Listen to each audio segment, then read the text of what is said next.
Hello everyone, அஸ்ஸலாமு அலைக்கும். Welcome back to my channel. இன்னும் ஒரு யூஸ்ஃபுல்லான வீடியோ ஒன்றோட உங்களையே சந்திக்கிறதுல மிச்சம் சந்தோஷம். இன்றைக்கி நான் இந்த வீடியோவில் உங்களோட ஷேர் பண்ணுற ரெசிபி பீஃப் மீட் பால்ஸ் கறி தான். இந்த மீட் பால்ஸ் கறியை கோஃப்தா கறி என்றும் சொல்லுவாங்க. இந்த கறியை மிச்சமே டேஸ்ட்டாக செய்ய மேலும். அதுதான் உங்களோட இன்றைக்கி நான் ஷேர் பண்ணவும் விரும்பினேன். இப்போ வாங்க இதை எப்படி செய்கிறேன்ட்டு பார்ப்போம். இன்றைக்கி நான் இந்த மீட் பால்ஸ் கறியை செய்கிறதுக்கு போன் இல்லாமல் வெறும் பீசஸாக தான் நான் இன்றைக்கி பீஃப் எடுத்துக்கொண்டேன். ஒரு 500 கிராம்ஸ் மாதிரி.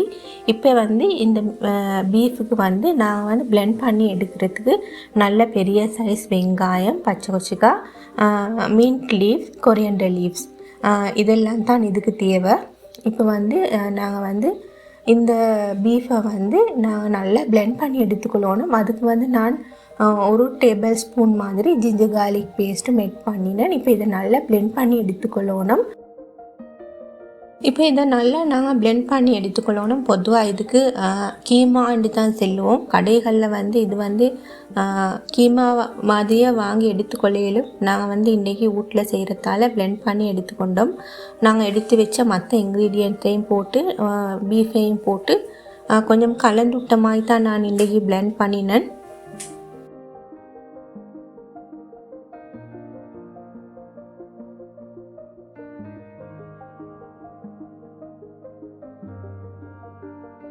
பாருங்கள், இப்போ நான் எல்லாம் போட்டு ஒரு காலை பிளெண்ட் பண்ணி எடுத்துக்கொண்டேன். அதோட இதுக்கு சில ஸ்பைசஸ் சேர்க்கணும். ஃபஸ்ட்டுக்கு இதுக்கு தேவையான உப்பை தான் நெட் பண்ணிக்கொள்ளணும். அதோட மஞ்சத்தூள் 1/2 டீஸ்பூன், மசாலாத்தூள் 2 டீஸ்பூன், மிளகுத்தூள் 1 டீஸ்பூன், சில்லி பவுடர் 2 டீஸ்பூன் இதெல்லாம் போட்டு கொஞ்சமாக ஒரு மிக்ஸ் கொடுத்ததுக்கு பிறகு ஒரு 2 டேபிள் ஸ்பூன் மாதிரி கடலை மாவையும் போட்டு இதெல்லாம் நல்லா உண்டா கலந்து பைண்டாகி வார மாதிரி கையாலே நல்லா பிணைஞ்சு எடுத்துக்கொள்ளணும்.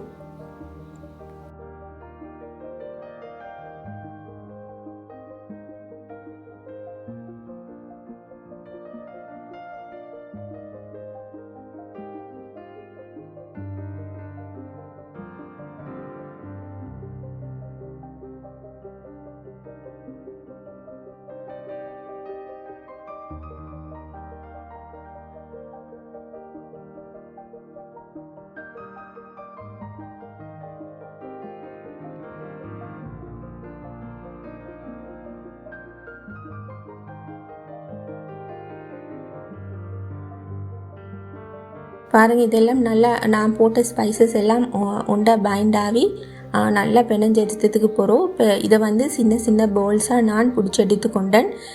எங்களுக்கு கொஞ்சம் சின்ன பவுல்ஸ் தேவையாக இருந்தால் சின்னதாகவும், இதை விட கொஞ்சம் பெருசாக தேவையாக இருந்தால் பெருசாகவும் எங்களுக்கு வேண்டிய மாதிரி பவுல்ஸை நாங்கள் பிடிச்சி எடுத்துக்கொள்ளணும்.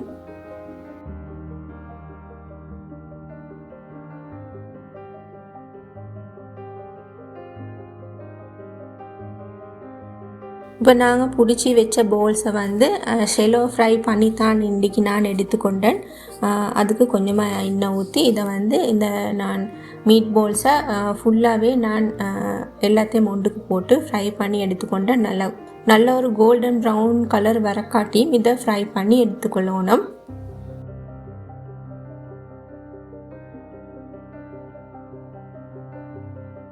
ஃப்ரை பண்ணி எடுக்கிற நேரமும் மீடியம் ஹீட்லேயே வச்சு தான் ஃப்ரை பண்ணணும். ஏண்டா இது பச்சை மீட் தான். ஸோ அதனால் உள்ளுக்கும் நல்லா வெந்து வரணும்.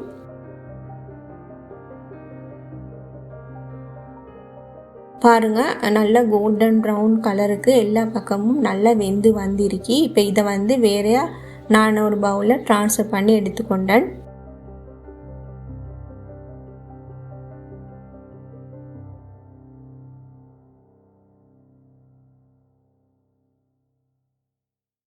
இப்போ அதே எண்ணெயில் பட்டை 2-3 துண்டும், ஏலக்காய் 2, கராம்பு ஒரு 3 போட்டு கொஞ்சம் பொரிஞ்சு வர நேரத்தில்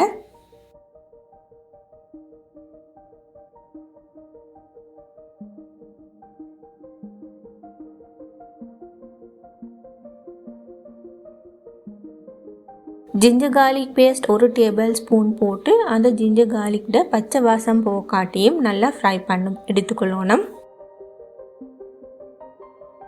ஜிஞ்சர் கார்லிக்கிட்ட பச்சை வாசம் போனதுக்கு பிறகு நல்லா சின்னதாக வெட்டின 2 வெங்காயம், அதே மாதிரி சின்னதாக வெட்டின ஒரு தக்காளிக்காவும் பச்சை குச்சிக்காய் 2ஐயும் போட்டு இதையும் நல்லா அந்த எண்ணெயிலேயே ஃப்ரை பண்ணணும். இந்த வெங்காயமும் தக்காளிக்காவும் டக்குன்னு ஃப்ரை ஆகுறதுக்கு நான் கொஞ்சம் இந்த எண்ணெயிலே கொஞ்சம் உப்பையும் ஆட் பண்ணினேன். அப்போ டக்குன்னு இது ஃப்ரை ஆகும்.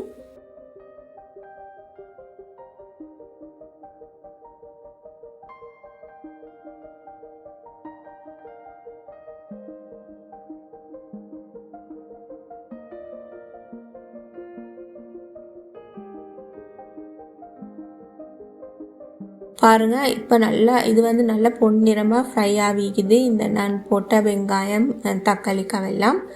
இந்த டைமில் நான் இந்த ஆயிலே ஒரு 2 டீஸ்பூன் மாதிரி சில்லி பவுடரும் ஆட் பண்ணினேன். இந்த எண்ணெயிலே வந்து நாங்கள் இந்த சில்லி பவுடரை ஆட் பண்ணினா இந்த மீட் பால்ஸ் கறிக்கு நல்ல ஒரு கலர் உண்டை கொடுக்கும்.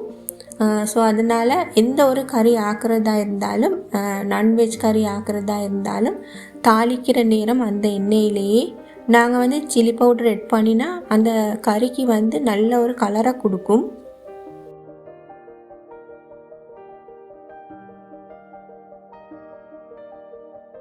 அதோடைய மசாலா பவுடர் ஒரு 2 டேபிள் ஸ்பூனையும் போட்டு அதையும் இந்த எண்ணெயிலே கொஞ்சம் வதக்கி எடுத்துக்கொள்ளணும்.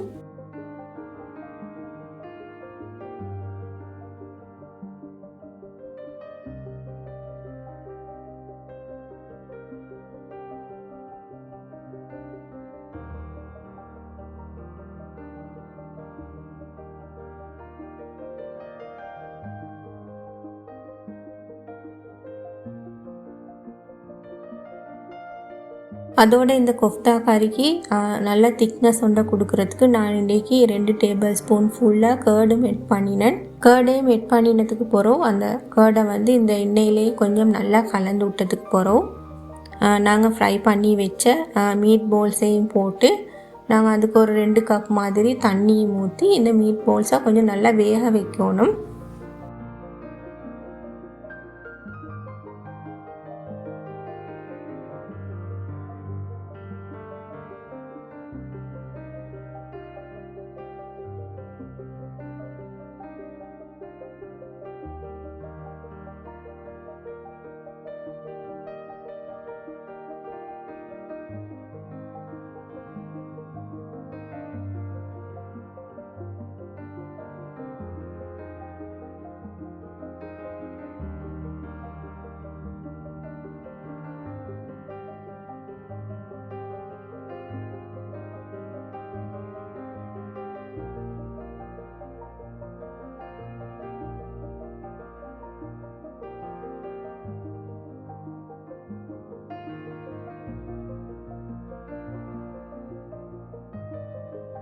லாஸ்ட்டாக இந்த மீட் பால்ஸ் கறிக்கு தேவையான உப்பையும் ஆட் பண்ணினேன். நீங்கள் இந்த கறிக்கு உப்பை வந்து ஆட் பண்ணுற நேரம் பார்த்தே செக் பண்ணியே ஆட் பண்ணிக்கோங்க. ஏன்னா நாங்கள் வந்து அந்த பீஃப் வந்து அரைக்கிற நேரமும் உப்பு போட்டோம்.